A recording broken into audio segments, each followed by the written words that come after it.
বিসমিল্লাহির রহমানির রহিম। আসসালামু আলাইকুম। তো আশা করছি সকলেই ভালো আছেন। তোমার নতুন আরেকটি ভিডিওতে আপনাদের সবাইকে স্বাগতম। এই যে দেখতে পারতেছেন যে এই যে ধান ক্ষেতটাই, এটা আসলে একটা ধান ক্ষেতই বলা যায়।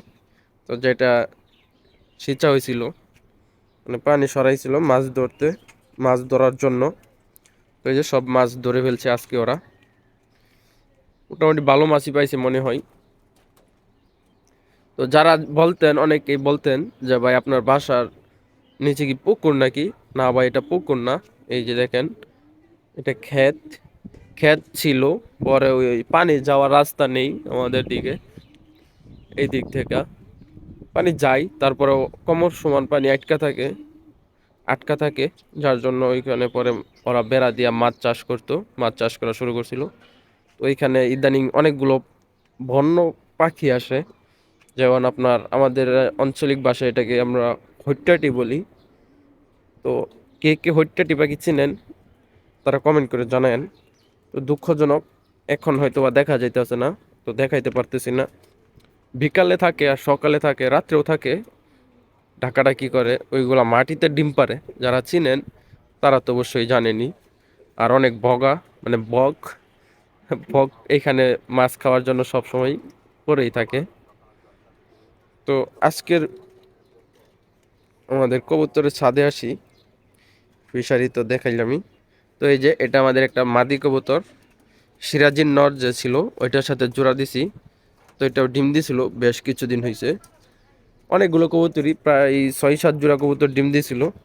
তো আজকে খুবগুলো চেক করব যে কোন খোপে বাচ্চা হয়েছে, কোন খোপে ডিম আছে। আমি চেক দিই না সচরাচর। আর এই যে আমাদের খোপের উপরে যে এক জোড়া বন কবুতর থাকে, ওইটার মাদি, ওইটা চইলা গেল। আর হোমাগুলা এই যে এই অবস্থায় আছে।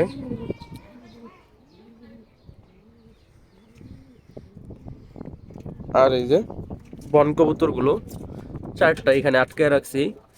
বন কবুতর সম্ভবত বাচ্চা যে 2টা বড় করছিলাম, ওই দুটোটাই মাদি হওয়ার সম্ভাবনা আছে। তো ওই মাদি 2টা আবার, এই যে একটা নর, এই নরের সাথে কিন্তু আবার এই মাদিও জোড়া দেওয়া। আবার এই নর এইখান থেকে মাদি নিয়ে ঘুরে।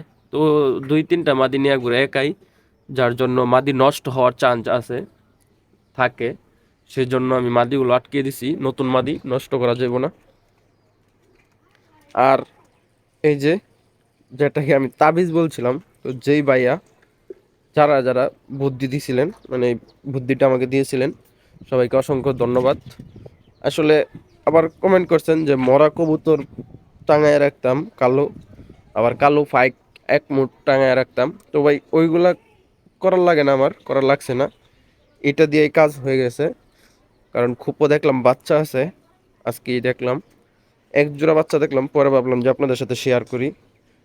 তো যেহেতু বাচ্চাগুলো বড় হয়ে গেছে মোটামুটি, আপনাদেরকে দেখাই যেহেতু নেই নাই, তো এটা কাজে দিছে। তো আপনাদেরকে যারাই যেভাবে পরামর্শটা দিচ্ছেন, তো সকলকে অসংখ্য ধন্যবাদ। আর কবুতরগুলো যদি দেখাই আপনাদেরকে, এই যে দেখেন এখানে এক জোড়া ডিম দিছে। এটা আপনার সিরাজি আর দেশির একটা জোড়া থেকে এই বাচ্চাগুলো হয়েছিল। তো এটা এখনো ডিমই আছে মনে হয়। আর এই যে এক জোড়া বাচ্চা এখানে। তো বাচ্চাগুলো যদি দেখাই, বাচ্চাগুলো বেশি বড় হয় নাই মোটামুটি। তো আপনাদেরকে একটু বড় হোক, তারপর আপনাদেরকে হাতে নিয়ে দেখাবো। এই খুব এক জোড়া বাচ্চা আছে, মানে এক জোড়া ডিম হয়েছিল।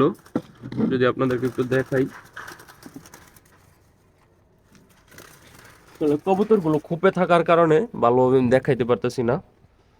আবার এই খোপে এক জোড়া বাচ্চা ছিল। এই যে কাকের জন্য দেখেন আমি খোপের মুখ দিনের বেলা আটকে রাখতাম হালকা পরিমাণ, যাতে কবুতর খালি ঢুকতে পারে শুধু। এই যে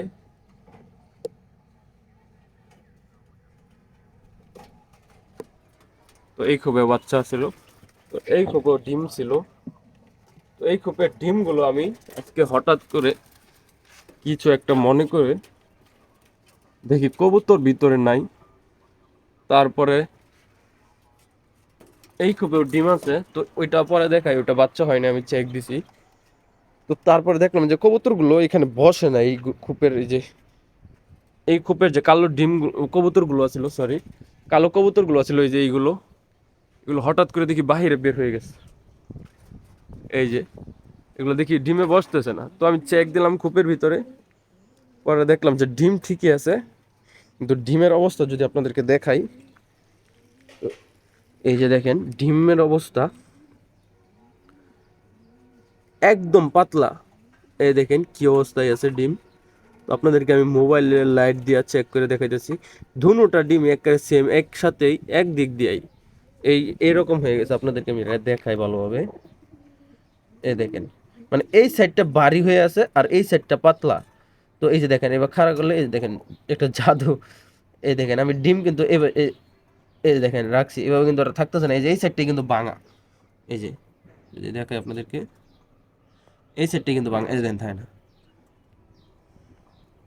এই যে এই সাইডটা ভাঙা, এই দিকটা মনে হয় দেখা যাইতেছে না ভালোভাবে, তো এই দিকটা দেখাই। তো এই যে দেখেন এই সাইডটা ভাঙা, এই দেখেন, দেখছেন কিভাবে ভাঙছে, মনে হয় বোঝা যাচ্ছে যে শুধু কেঁচা হয়েছে। এই দেখেন, তো এই যে দেখেন এইভাবে আমি যতই রাখি থাকে না, এই পইরা যায় সেম এটাও, মানে এই সাইডটা একদম পাতলা, এই সাইডটা বাড়িয়ে গেছে, যার জন্য এভাবে থাকে না। তো এটা আমি লাইট দিয়ে চেক করে ভেঙে আপনাদের সাথে আমি শেয়ার করতেছি বিষয়টা। তো এই যে আমি মোবাইলটা আমার হাতে রাখছি আর আমার বাইস্তার হাতে ডিমটা দিছি, তো এটা আপনাদেরকে ভেঙে দেখাচ্ছে। এই যে দেখেন, ও এক সাইডে চলে গেছে ব্রণ। এই দেখেন, মানে বাচ্চাটা ঠিকই জমছিল, ডিমটা জমছিল, কিন্তু ডিম এক সাইডে চলে গেছে, ব্রণ এক সাইডে চলে গেছে। এই যে দেখেন, এই যে আর বাইঙ্গ না, এই যে দেখেন এক সাইডে, উপরে কিন্তু একদম পাতলা ছিল, এই জন্যই উপরে কিছুই নাই, একদম পরিষ্কার। এই যে এটাও দেখেন, এই দেখেন দুটোই হয়তো ভাই, এই যে দেখেন একই অবস্থা, ভিতরে সব শুকায় গেছে, মানে বাচ্চা হয়েছিল, আহারে বাচ্চা হয়েছিল ঠিকই, ডিম জমছিল, কিন্তু দুঃখজনকভাবে। তো আমি কবুতর পালন করি সেই ছোট্ট থেকে, আজকে ফার্স্ট এরকম ডিম দেখলাম। আমি কখনো এমন ডিম দেখি নাই। আর ভিতরের যে ব্রনটা ছিল, এটা মনে করেন যে পাত্রের মতন শক্ত ছিল, বুঝি না এটা কি জন্য হয়েছে। দেখি আমি অনলাইনে চার্জ দিব, এটা ফার্স্ট যেহেতু একটু ঘাটাঘাটি করে বের করব। আর এই যে কবুতরগুলোকে খাবার দিয়েছি। তো আজকের ভিডিওটা এই পর্যন্তই, আশা করছি সকলেই ভালো থাকবেন, সুস্থ থাকবেন এবং আমাদের জন্য দোয়া করবেন। আল্লাহ হাফেজ। আর যারা নতুন তারা অবশ্যই চ্যানেলটি সাবস্ক্রাইব করে দিবেন এবং ভিডিওটি দেখার পরে যদি ভালো লাগে তাহলে ভিডিওটিতে একটি লাইক করে দিবেন।